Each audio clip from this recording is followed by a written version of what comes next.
თბილისში საოფისე უძრავი ქონების ჯამური ფართობი 1,9 მილიონ კვადრატულ მეტრს შეადგენს, საიდანაც გასაქირავებელი ბიზნეს ცენტრების წილი 19%. ამის შესახებ საინვესტიციო ბანკ Golden Daggard-ის თბილისის საოფისე უძრავი ქონების ბაზრის კვლევის ანგარიში ვკითხულობთ დოკუმენტის სექტორის მიმდინარე დინამიკას, მოთხოვნა მიწოდების ბალანსსა და მომდევნო წლების განვითარების პერსპექტივებს აფასებს.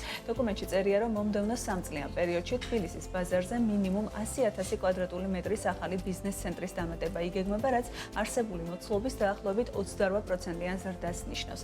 ამავე დროს მოთხოვნა გასული წლებისგან განსხვავებით შედარებით ნელი ტემპით დაახლოებით 14%-ით გაიზრდება. შესაბამისად, საინვესტიციო ბანკი ვარაუდობს, რომ თბილისში საოფისე უძრავი ქონების ბაზარზე უახლოეს წლებში ვაკანტური ფართობები გაიზრდება. მათი პროგნოზით, ვაკანტურობის დონე 2028 წლისთვის დაახლოებით 16,8% გახდება. ამ ეტაპზე თბილისში A-კლასის ბიზნეს ცენტრების ფართობი 100,000 კვადრატულია, იჯარის ფასი დაახლოებით $30-32 საშუალო ფასი და ვაკანტურობა დაახლოებით 15-16%-ის ფარგლებში მერყეობს. რაც შეეხება B-კლასს, მოცულობა 90,000 კვადრატული მეტრია, საშუალო იჯარა $22-25 ფარგლებში მერყეობს და ვაკანტურობა მხოლოდ 5% შეადგენს.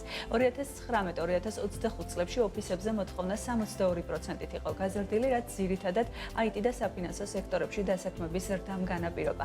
ბაზრის სტაბილიზაციისთვის საინვესტიციო ბანკი რეკომენდაციას გასცემს, რომ 2029-31 წლებში ახალი საოფისე პროექტების დაწყება დროებით შეჩერდეს, რაც ვაკანტურობის მაჩვენებლის ოპტიმალურ 10%-იან ნიშნულზე დაბრუნებას შეუწყობს ხელს. როგორ ხედავენ ბაზრის ზრდას დეველოპერულ და მენეჯმენტ კომპანიებში, ამ თემებზე ვისაუბრებთ დღეს უძრავი ქონების პროსპექტში. სტუდიაში დავით ბუაძე, სიმეტრიას გაყიდვების ხელმძღვანელი და ნატო ბოჯორიშვილი, Georgian Property Management-ის აღმასრულებელი ხელმძღვანელი შემოგვიერთდნენ. მოგესალმებით, მადლობა რომ იღებთ გადაცემაში მონაწილეობას. ნატო, ვიცი რომ ესწრებოდით Golden Daggard-ის ამ კვლევას და მინდა რომ თქვენგან დავიწყოთ საუბარი. როგორ აფასებთ, დიდი ხანია ამ ბიზნესში ხართ და იმსახურებით არაერთ ბიზნეს ცენტრს, როგორია მოთხოვნა მიწოდება ამ დროისთვის და იზიარებთ თუ არა იმ რისკებს, რაზეც მათ შორის საინვესტიციო ბანკი აკმაყოფილებს. მოგესალმებით, ძალიან დიდი მადლობა მოწვევისთვის. ეს იყო Golden Daggard-ის პირველი ესეთი კვლევა, რომელიც მიეძღვნა მხოლოდ საოფისე ფართებს. ჩემი აზრით ძალიან საჭირო იყო ჩვენი ბაზრისთვის მსგავსი სტატისტიკის ნახვა და ინფორმაციის მიღება, იმიტომ რომ მოგეხსენებათ ჩვენი კომპანია Georgian Property Management ერთ-ერთი ყველაზე მსხვილი კომპანია, რომელსაც აქვს მართვაში დაახლოებით 50,000 კვადრატულამდე საოფისე ფართები, როგორც ბიზნეს ცენტრების, ასევე კორპუსების რამდენიმე სართულის ჭრილში და რაც შეეხება მოთხოვნის ნაწილს, ანუ მინდა აღვნიშნო, რომ ბოლო წლების განმავლობაში მოთხოვნის ზრდა ნამდვილად შეინიშნებოდა, მიუხედავად იმისა, რომ გასულ წელს მოგეხსენებათ ამერიკული კომპანიები USAID-ის ქოლგის ქვეშ გავიდნენ საქართველოს ბაზრიდან და ამან გარკვეულწილად თითქოს გამოიწვია ვაკანტურობის ზრდა საოფისე სივრცეებზე, თუმცა ეს მოთხოვნა მალევე შეივსო და დღევანდელი მონაცემებით ეს ასე ვთქვათ გრძელდება კიდევ ჭარბი მოთხოვნა არსებულ საოფისე ფართებზე. ასევე მინდა აღვნიშნო ის ფაქტი, რომ დროთა განმავლობაში, ანუ პირობითად ბოლო 10 წელი რომ ავიღოთ, საკმაოდ გაიზარდა თვითონ მოთხოვნა საოფისე ფართების ხარისხთან დაკავშირებით, ანუ გასული წლების განმავლობაში ყოველთვის კომპანიები ცდილობდნენ დიდი ყურადღება არ მიექციათ ოფისის, ასე ვთქვათ, თვითონ შიგნით როგორ იყო მოწყობილი, რამდენად ჰქონდა აივნებიან თუნდაც მოსაწევი სივრცეები და ძირითადი მაჩვენებელი მაინც ფასი იყო და ლოკაცია. დღეს უკვე სხვა კრიტერიუმებიც მნიშვნელოვანი გახდა ამ ორთან ერთად.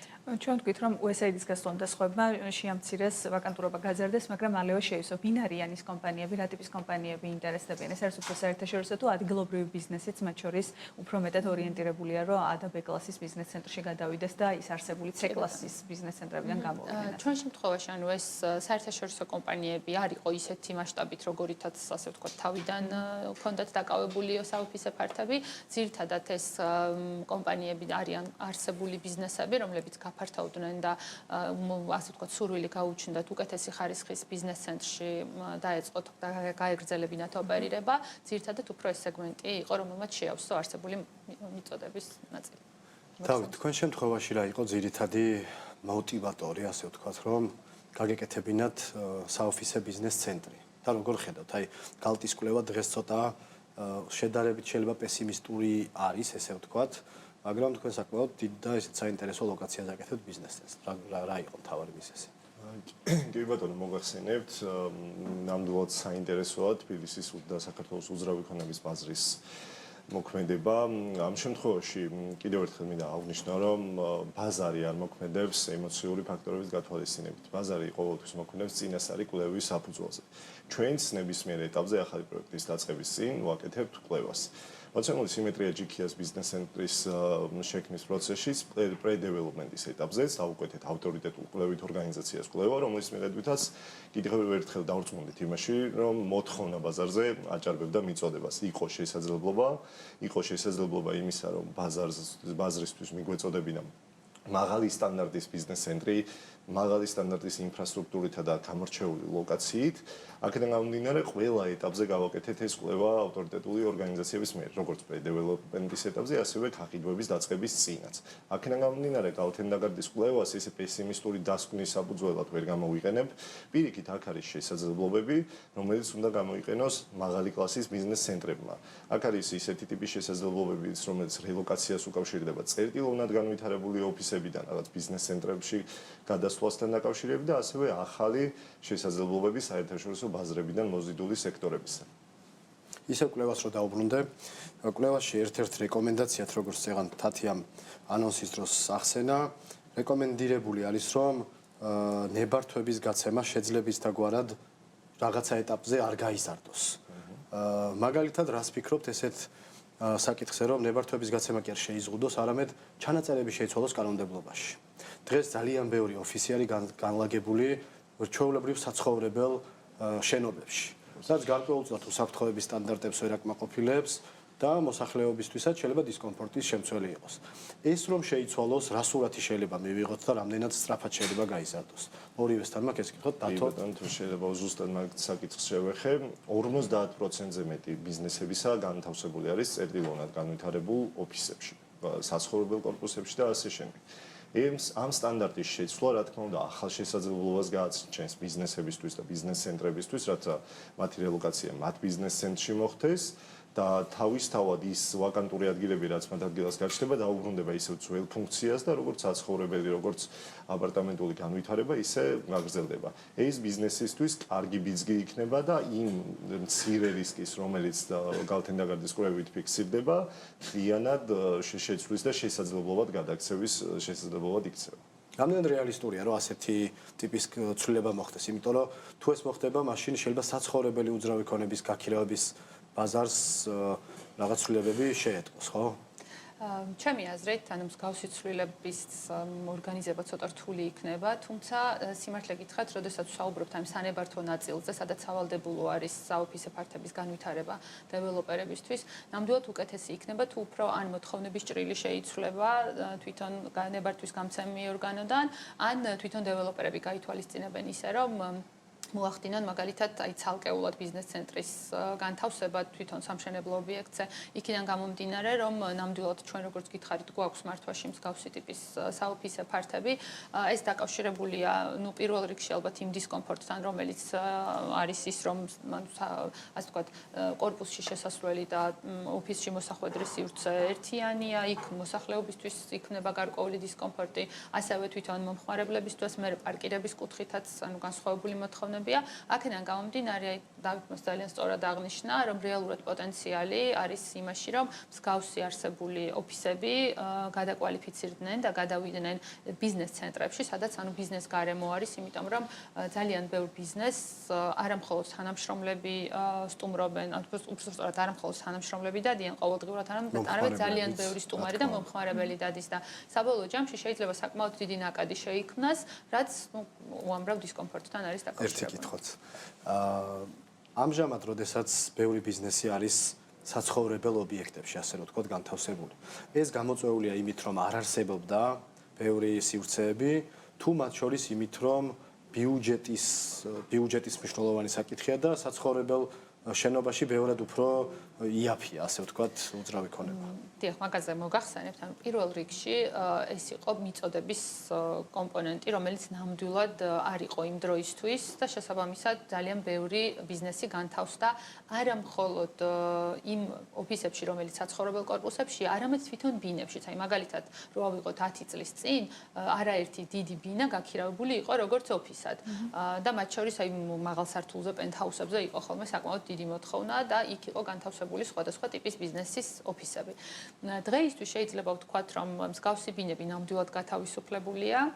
უფრო მეტად დატვირთული არის ფასის გამო ამ შემთხვევაში საცხოვრებელ კორპუსში არსებული ოფისები და შემდეგ უკვე მოდის ბიზნეს ცენტრები, თუმცა ბიზნეს ცენტრებშიც რომ შევხედოთ, ანუ დღევანდელი მონაცემებით, ბაზარზე არის არა მხოლოდ მაღალბიუჯეტიანი, არამედ საშუალო ბიზნეს ცენტრებიც და თქვენ კვლევაშიც ნამდვილად სწორად იყო აღნიშნული, საშუალო ბიუჯეტური ბიზნეს ცენტრების დატვირთულობა ნამდვილად 100%-ია და მოთხოვნა ამ მიმართულებით კიდევ არსებობს და იზრდება. რა ტიპის ახსენეთ ნაწილობრივ რომ B-კლასის ბიზნეს ცენტრებზეა 5%-იანი ვაკანტურობა და A-კლასის შემთხვევაში 15-16%-ია. ფასები რა არის და ვინ არიან ის რა კატეგორიის ბიზნესები ინტერესდებიან A და B-კლასის საოფისე სივრცეებით? ფასების ჭრილში ძირითადად დღევანდელი მონაცემებით ფასებს განსაზღვრავს რა თქმა უნდა ლოკაცია და რა თქმა უნდა ოფისის მდგომარეობა. ძირითადად ანუ სადღაც მაღალი კლასის A-კლასის ოფისებში $30-დან ზევით გვაქვს ფასები და რეალურად A-კლასის ოფისები ძირითადად არის ვაკეში და ვაკეში უფრო ვიტყოდი, იმიტომ რომ საბურთალოში უფრო B-კლასის უფრო B-კლასის და მოთხოვნა შესაბამისად უფრო საერთაშორისო ორგანიზაციებიდან მოდის ამ ტიპის ოფისებზე, თუმცა B-კლასის ოფისები დატვირთულობითაც არ ჩამოვარდება და პლუს კიდევ მრავალფეროვნებით ბიზნესებისა, რომელიც არის როგორც ადგილობრივი სივრცე და რესურსი აღარ არის იმის, რომ დამატებით ახალი სივრცეები შეიქმნას და ამიტომ მათ შორის სექტორის წარმომადგენლები, ბროკერები საუბრობდნენ წინა კვირაში ჩვენთან საუბრისას, რომ გადაინაცვლა ამ ინდუსტრიამ ყრწანიში და მსგავს უბნებში, ისანშიც მათ შორის, სადაც არც ისე დიდი მოთხოვნა A-კლასის ბიზნეს ცენტრებზე. აი ამ ნაწილში ბაზრის განვითარებას როგორ ხედავთ და ხომ არ ფიქრობთ, რომ თუ ბევრი მიწოდება ამ უბნებში გაჩნდება, შეიძლება ამან გამოიწვიოს ფასების შემცირებას და მოკლედ ჭარბი მიწოდებაც ბაზარზე. თვითონ დეველოპერები ძირითადად ვინც ბიზნეს ცენტრებს აშენებენ, ცდილობენ გარკვეული მიზიდულობა შექმნან, ასე ვთქვათ, საბურთალოს და ვაკის გარეთ. მაგალითად, წინამძღვრიშულზე საინტერესო ობიექტები იქნება წარმოდგენილი, ასევე როგორც თქვენ ახსენეთ, ისანში, თუმცა ჯერჯერობით, ანუ ბიზნესების მხრიდან, მაინც ცენტრალური უბნები, მისადგომობის და აქედან გამომდინარე სხვა ლოკაციებზე ადვილად მიღწევადობის კუთხით ისევ მაღალი მოთხოვნით სარგებლობს. დავით, თქვენთან მექნება ერთი კითხვა. ქცევა როგორია მომხმარებლის? მაგალითად, საცხოვრებელი უძრავი ქონების ნაწილში ვიცით, რომ ესე იგი ნებართვაც კი არ არის გაცემული, როდესაც გაყიდვებიც უკვე დაწყებულია და ბევრი იყიდება. რა ხდება ოფისების ნაწილში? რამდენად ხდება წინასწარ მოთხოვნა, რომ მაგალითად 100 კვადრატული მჭირდება ამ სართულზე და რამდენად იჭერს თადარიგს ბიზნესი. და ფასი რა არის, ესეც ძალიან საინტერესოა გაყიდვის და იჯარის ნაწილში. მოგეხსენებთ ქცევის ნაწილში.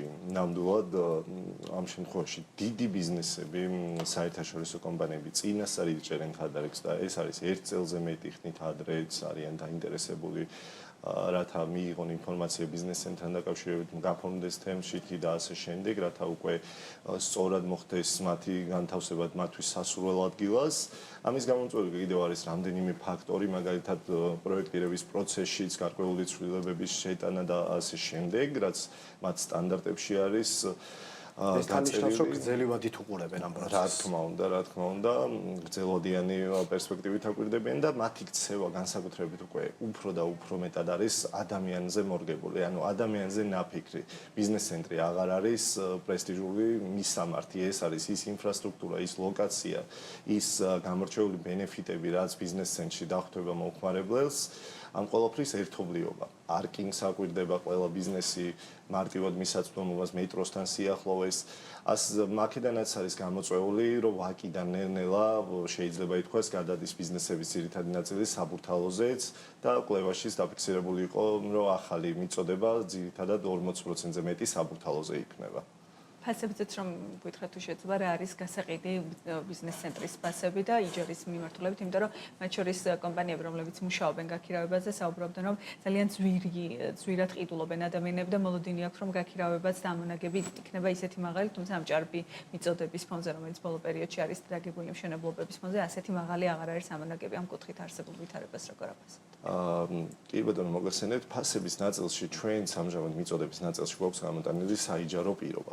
საიჯარო პირობის გარდა ხშირად მოდის დაინტერესება მომხმარებლების და დიდი ბიზნესების მხრიდან ყიდვაზე და ბაზარზე არსებულ მონაცემებს მოგახსენებთ, რომ $2000-ზე მაღალი არის საფასო წინადადებები. $2100-2300-მდე მერყეობს მაღალი კლასის B და A კლასის ბიზნეს ცენტრებში კვადრატული მეტრის ფასი. რესურს ხედავთ რა რჩება დღესდღეობით და თქვენ როგორ უყურებთ სამხუთწლიან ჭრილში ბიზნეს განვითარების ტენდენციებს? იზიარებთ თუ არა მათ შორის კალტის რეკომენდაციებს, რომ იწოდება რაღაცნაირად უნდა შეჩერდეს?